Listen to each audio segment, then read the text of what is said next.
Welcome to the Childcare Director's Chair, the podcast for bold educators who are ready to lead, grow, and shake things up in early childhood education. Whether you are a teacher eyeing that lead role, a lead stepping into leadership, or a center owner dreaming big, this is your space to grow with purpose and leave your mark. Hosted by heart-centered leadership coach Erica Sacoccio, each episode brings you real talk, actionable tools, and a contagious laugh or two, all designed to help you step into your next level with confidence. So pour your coffee, pop in those earbuds, and take your seat, because your leadership journey starts right now in the Childcare Director's Chair. Guys, it's Erica here with the Childcare Director's Chair podcast. And pivot is the word that I've heard nonstop for like the last 5 years, right? But if we're pivoting and we're constantly moving and making decisions, doesn't it make sense to have a roadmap and know where you're going and what you're doing? And that's why strategic planning is important. Today, we are sitting down with my friend, Joe Pinsonneault, and we're going to talk a little bit about strategic planning. If you attended last year's Early Childhood Empowerment Conference, you probably know Joe if you attended the Leadership Day. Well, Joe will be joining us again this year and talking a little bit more about strategic planning. So, Joe, welcome to the show. Or welcome back, I should say. Thank you for having me. It's always a pleasure. So why don't you just tell folks a little bit about yourself for those who are not lucky enough to know you? Sure. I've been in the field like you for quite a long time. I'm going on 43 years. I started out as a classroom assistant. I became a teacher. Then eventually a lead teacher, education manager, center director, executive director, blah, blah, blah. All of that stuff that most of us have had happen. Most of us in this field grew up through the ranks and were promoted through the ranks. And what I learned is my original degree in early childhood education and child development was great for that. And I was a very good teacher. But sometimes they promote you from within, but you are not given the necessary training or supports to do that job successfully, which is what happened to me. So I went back to school. I have a second degree in business administration. That was all about accounting and the background stuff. Very important. Not what I was really looking for, but that was okay. I got a third undergrad in management and leadership bingo, understanding management and the support of leadership and what we have to do to grow our staff. So they're two different things. Management to me is about operations, and leadership is about support and coaching and mentoring and growing your staff. And we want to grow them from within, but sometimes they grow out. And that is there. So then I continued on and I got my MBA in nonprofit and public admin. And that's where I really began to focus on the need for data collection and using that data to grow your program, also known as strategic planning. So now in my background, I do a lot of work with nonprofits in particularly, not always childcare and early education, but because if you were not trained to do that, you don't have the skill set to do that. So I'm always happy to provide information at a workshop and a training like I'll be doing at your empowerment conference this year and did last year, and also just provide that understanding for people that they're probably doing this in not a real formal way. You know, if they're looking at like what's not working, what is working, how can we make something not work? And you come up with a plan for that. That's business strategy. That's strategic planning. But you and I know, Erica, we like it to be a little more formalized. And we want to make sure that every stakeholder who needs to be involved is involved. Because I can tell you, your line staff, whether that's a teacher, an assistant, whether that's a bus driver, whether that's the cook, your middle management, assistant directors, education coordinators, and directors, they all have to give input, particularly the consumer, which for us in our work is family members. What are they thinking of their experience? What do they think we're doing well, and how we can grow? Because that's how you're going to pack the house. Like if your family's like what you're doing, word of mouth, it's all great. We do marketing. We all have logos. We have that stuff. Word of mouth is what sells early education for the most part. So you got a parent talking to a friend saying, you know, you really want to go to Erica Centers because they are 5-star. They are fantastic. But that comes from us gleaning that information from families. Yeah. So, you know, as I said at the beginning, a lot of times people are using the word pivot, right? It's all the time. I think since COVID, right? Especially in childcare. From your perspective, what does pivoting actually mean when it's done right? It takes you past survival mode. I think, right? It really takes you past that place where we're not just surviving, but we're actually thriving and we're thinking ahead with a growth strategy. So I look at that and say, pivoting is pivotal, no pun intended, but it is absolutely pivotal because we have to grow with the market. We have to understand that we're running businesses and our business is a service and they need to be diversified and changed all the time. Key in our field right now that we're not seeing enough work and support in right now is infants and toddlers because it's too costly, right? We're not even, reimbursement is not even covering the staff. And in the long run, we used to say back in the day, yeah, they're our feeder pool, but they cost a lot of money to be the feeder pool. So is infant toddler, in your pivot, are we going to stop infants and just do toddlers? Are we going to focus more on where the need really is right now in most programs that I talk to, school aged? Before school, after school, summer camp, vacation weeks. Parents are really struggling there. And I think some programs are afraid to pivot from what they know. Mhm. But pivoting is your face, we think alike. So it's just like, so pivoting to me makes sure you don't go extinct. And we did see that. You mentioned the pandemic. We saw that happen in the pandemic where multiple programs closed down and never reopened their doors. I feel like some centers might still be operating in that 2019 mindset, even Yeah. though the industry has changed completely, completely. Yes. Yes. And it was a scary time. And those who survived, survived. But my goal when I work with people on strategic planning is to thrive. Yeah. It's to really move past that. I was the executive director of a program during the pandemic, which actually was a good shift for me because consultants weren't of need at that point in time. Mm. So I had just shifted in to take care of aging parents. And I was like, just be settled for a couple of years. I will do my workshops. I will do, conferences and that stuff. I will keep my hand in the wheel. But what made this program survive is that before the pandemic, we really asked the question because we rented the building, what would happen if they pulled our lease and told us we couldn't be here next year? Mhm. How much money do we need? And we came up with a number, and our whole focus was this large sum of money because we could go from renting at a small amount, and we really did. We Mhm. really did to what is market value right now. You have to factor in payroll, health insurance, all of the benefits and that stuff. And Mhm. so we came up with that dollar amount and we said, for the next 2 years, Mhm. we are going to find and raise this money and we're going to have reserves.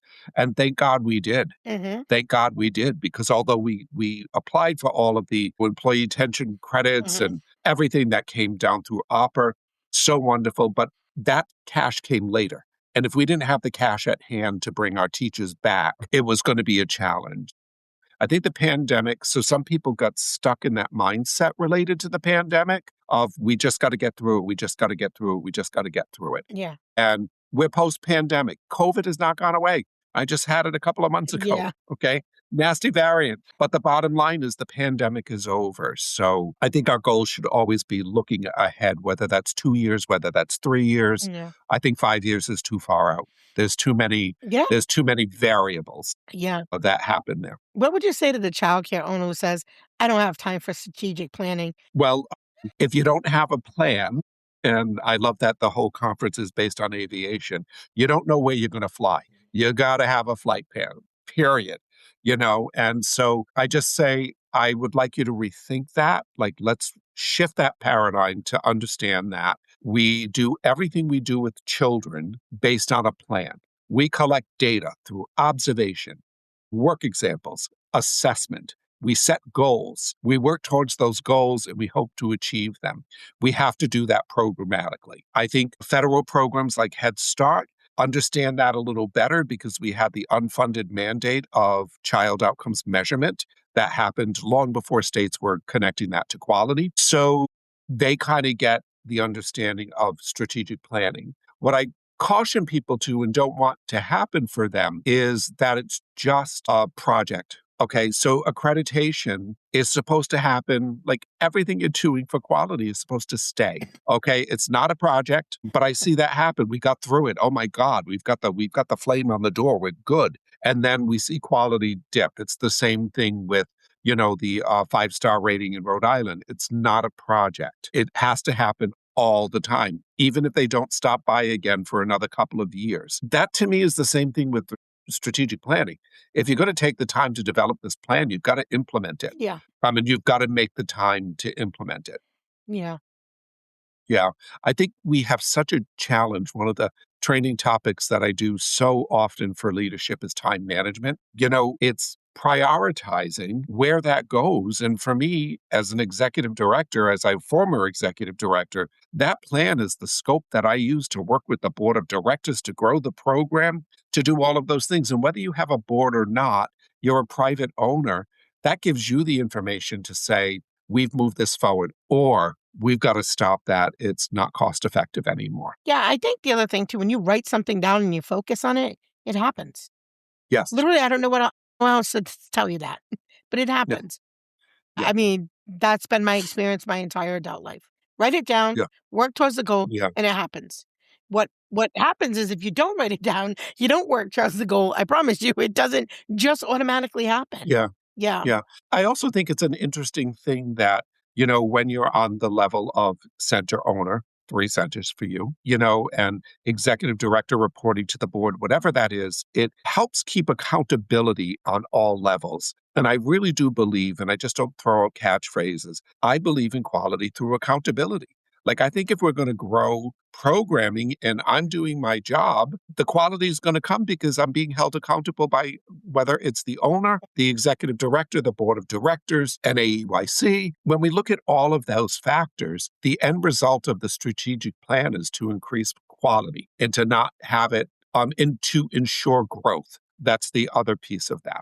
And I think you're very keen on that, in your ability to pivot when you need to pivot. You did that through the pandemic, Yeah. beautifully. But it takes a group of minds. It's not on one Yeah, person. So for for sure. me, the stakeholders being involved is critical Yeah. So what should a strategic plan actually include for a childcare business in real life? in real life. Real life. I think the first thing you do is you start collecting your data. And you could do that in a variety of ways. I do it in a very formal, structured way. I use a SWOT analysis, which is strengths, weaknesses, opportunities, and threats. Strengths and weaknesses are internal to the program. Opportunities and threats are external to the program. I like to look at that. I like to collect all that data. I like to do cross-referencing of people. You don't want to do it that formalized. You can do a Google form, and set that up. And a Google form is really easy. I like to talk to people hands-on, face to face. I like to read people's body language. It's really interesting what people will say when a supervisor is not in the room, and also what they will say when the supervisor is in the room. Mhm. So if you want to collect real data, I like to use a SWOT analysis. Other people use a gap analysis. That's also a formal structure. Where are the gaps? I like a SWOT because it's very cut and dry. When we're moving into growing your business, the opportunities and threats are critical. Like, you can't do an open and infant toddler program when there's 17 within the radius of this and they're not enrolled. They're not fully enrolled. So collecting data from the community, doing a community needs assessment is really Yeah. important. Start small. That's where I say stay with this. If you've never done this before, start having a discussion with your staff and your families. Leave it internal and just say to the staff, like, what are we doing well? And at the conference, I will give the questions that I ask so people can use that and put them in a Google form. I'm not holding any copyright on that kind of stuff. And they were probably passed down to me from someone else and I modified them. It's our job to share what we know. Yeah. So I will provide that at the conference, a lot of resources. And as you know, my color scheme, it's going to be a black folder with some gray and burgundy because that's my color scheme. But I like to pass that on. If you've got the finances and the resources, hire a consultant. I do that, and I don't market myself at the conference to say, you need to hire me, because that's not it. You can also call Erica, who does this regularly. You can use your network of people who have already done a strategic plan to say, how do you do it? And I know you'll share the Of resources. course. Of course. So I think what is the beauty of the early childhood community is we're all in this together. Yeah. And we're facing some serious uphill battles right now. We've always weathered them. We've always come out on the other side. The strategic plan for me, and I was guiding a program in Rhode Island, as soon as the election changed, this is not political. We know as soon as there's a change in administration, there's going to be a change in policies, procedures, money, and all of those things. And I'm like, ooh, we need to shift gears now, because in 3 years from now, we don't know what the state is going to be giving us for money. Yeah. We don't know what the reimbursement rates are going to be. We have to take so when I look at the opportunities and threats, as you grow in this, you look at the larger picture. Yeah. That's all great advice. And I'm going to say this to everybody who's listening. If you own a center and you're relying solely on tuition, whether it's from families or from the state, you need to have other streams of revenue coming in. Yeah. Think about what different things that you can offer in your business, because it is a business, right? What other things Yep. can you offer? And whether it's you throw parties on a Saturday, whether it's you offer workshops to family, you got to make sure that you have lots of different types of income coming into your school. And so sit down and think about what talents, like Joe said, talk to your parents, talk to your staff. What talents do you already got inside your four walls? That's my Rhode Island. What got? You like that? Yeah. It's a very educated word. What do you got? What do you got, guys? Listen, this is a real podcast where we have real conversations. It ain't pretty. It ain't filtered. It is real, though. So, guys, as we start to wrap up, because Joe has got to get off pretty soon. He's got another meeting. So happy he was able to fit us in. The bottom line is you need a strategic plan. If you don't have one, Yes. you need one. Don't get overwhelmed. It doesn't have to be huge, but you got to start somewhere. What is the next emergency that's going to happen to your program? Be prepared for it. We want you to stay in business. We cannot lose Correct. another good program. We just can't. We can't lose any good owners, can't lose any more good teachers, and children and families need us, communities need us. And so we're here to give you, again, this podcast is free. We will share everything from this chair. Come on and visit us at the Early Childhood Empowerment Conference. Send me an inbox if you're struggling and you need some help with a ticket, or you want to, send a large group of people and you need some help there. We do have some amazing sponsors like Paul from Ratio Staffing, who their sponsorship has helped us to be able to help some folks come to the conference too. So we have a great lineup of speakers. You don't want to miss it. The link is below. Joe, thank you always for sharing your expertise. We cannot wait to reconnect with you at the Early Childhood Empowerment Conference. Thank you for having me. I'm so looking forward to the conference again. It's always very exciting. That's a wrap for this episode of the Childcare Director's Chair, where we believe leaders aren't born, they're grown.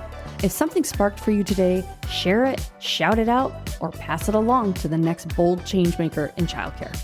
Don't forget to subscribe, leave a review, and stay connected with Erica Sacosio for more real talk leadership tools and a whole lot of inspiration. Until next time, lead with heart, grow with fire, and always remember, the chair is yours. Now own it.